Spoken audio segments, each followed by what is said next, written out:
साथीहरु, आजको यस भिडियोमा हामी तपाईहरुलाई तपाईको वर्डप्रेस वेबसाइट छ भने त्यसमा तपाईले नेपाली डेट कसरी इन्सर्ट गर्न सक्नुहुन्छ भन्ने कुरो म तपाईलाई यसमा देखाउन गइरहेको छु। खास गरी भन्नुपर्दा जब तपाई आफ्नो वेबसाइट खोल्नुहुन्छ र त्यसमा तपाई हेर्नुहुन्छ कि त्यहाँ तपाईको डेट जुन छ इंग्लिशमा लेखिएको छ। जस्तै तपाई यहाँ हेर्न सक्नुहुनेछ मेरो जति पनि पोस्ट छ, जति पनि यहाँ पोस्ट गरिएको छ सबैमा चाहिँ इंग्लिशमा डेट छ। अब तपाईलाई म यो भित्र खोलेर पनि देखाउँ। यो भित्र खोलेर हेर्दा पनि यो भित्र पनि तपाई हेर्नुस् इंग्लिशमै डेट छ।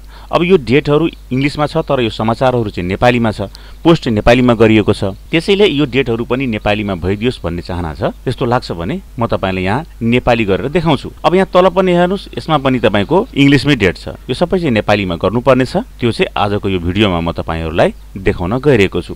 तपाई यहाँ पनि हेर्नुस्, यहाँ पनि तपाईको इंग्लिशमै छ। हरेक ठाउँमा चाहिँ इंग्लिशमै डेट राखिएको छ तर यो चाहिँ न्यूज पोर्टल चाहिँ नेपालीमा छ। यसकारण अब यसलाई चाहिँ डेट पनि नेपालीमा गर्नु पर्यो। यसको लागि के गर्ने त सबैभन्दा पहिले तपाई यहाँ ड्याशबोर्डमा आउनुस्। ड्याशबोर्डमा आइसकेपछि तपाई प्लगइनमा जानुस् र प्लगइनमा गइसकेपछि एड प्लगइन गर्नुस्।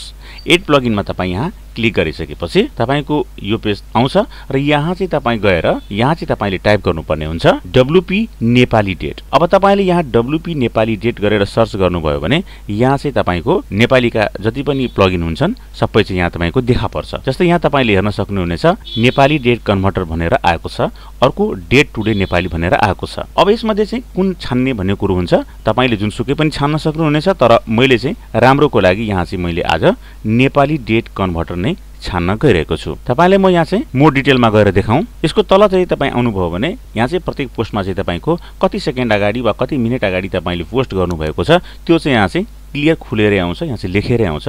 जस्तै यो किसिमको तपाईले अनलाइन खबरको वेबसाइटहरुमा पनि हेर्नु भएको होला। न्यूज राखेको 12 मिनेट अगाडि, 10 मिनेट अगाडि वा 5 सेकेन्ड अगाडि कति समय अगाडि उले पोस्ट गरेको हो त्यो चाहिँ त्यहाँ खुलेर लेखेरै आउँछ।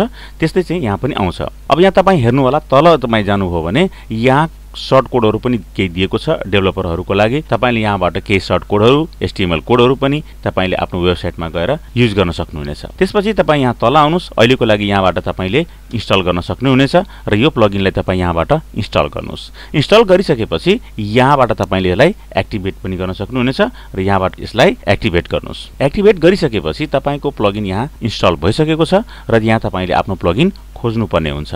यहाँ तपाईले आफ्नो प्लगइन यसरी खोज्नुस् र यहाँ हेर्नुस् यहाँ प्लगइन चाहिँ आइसकेको छ। नेपाली डेट कन्भर्टरको यो प्लगइन यहाँ आइपुगेको छ। अब यसलाई चाहिँ के गर्नुस् भने तपाई यहाँ सेटिङमा जानुस्। सेटिङमा जाने बित्तिकै तपाईको यो पेज चाहिँ खुलेर आउँछ। तपाई यसको तल आउनुभयो भने यहाँ तपाईले हेर्न सक्नुहुनेछ तपाईले आफ्नो पोस्टमा चाहिँ के चाहिँ एक्टिभ गर्न चाहनु भएको छ, डेट टाइम के एक्टिभ गर्न चाहनुहुन्छ त्यो चाहिँ यहाँ खुलेर तपाई यहाँ राख्न सक्नुहुनेछ। जस्तै मैले यहाँबाट चाहिँ डेट टाइम चाहिँ उले यसबाट चाहिँ उले थाहा पाओस् कति सेकेन्ड कति मिनेट अगाडि मैले पोस्ट गरेको हो भन्ने कुरो बुझ्नको लागि मैले यहाँ चाहिँ चेक बक्समा गएर टिक गरिदिएको। त्यसपछि तल हेर्नुस् यो चाहिँ डेट कस्तो फर्मेटमा राख्ने हो भन्ने कुरो यहाँ चाहिँ देखाइरहेको छ। अब यो भन्दा पनि तल तपाई आउनुभयो भने यहाँ चाहिँ तपाईको अगाडि भनेर यहाँ लेखिएको छ।